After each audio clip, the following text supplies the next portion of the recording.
Hello everyone, welcome to How to Solver. Today in this video, I'm gonna show you how to delete a server on Discord in your laptop. Before starting the video, please subscribe to How to Solver. So, let's go. For this, you have to open your Discord.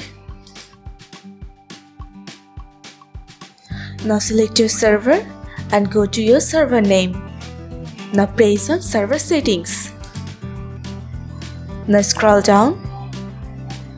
Here you'll find the option of delete server. Press on it. Now here you have to enter the server name.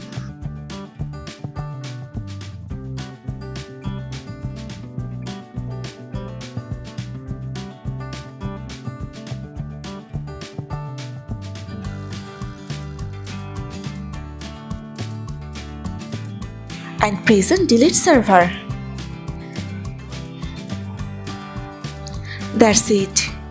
So this is how you can delete a server on Discord in your laptop. So guys, that's it. You can do this. I think this video is very helpful to you. If it was, then give a thumbs up and hit the subscribe button.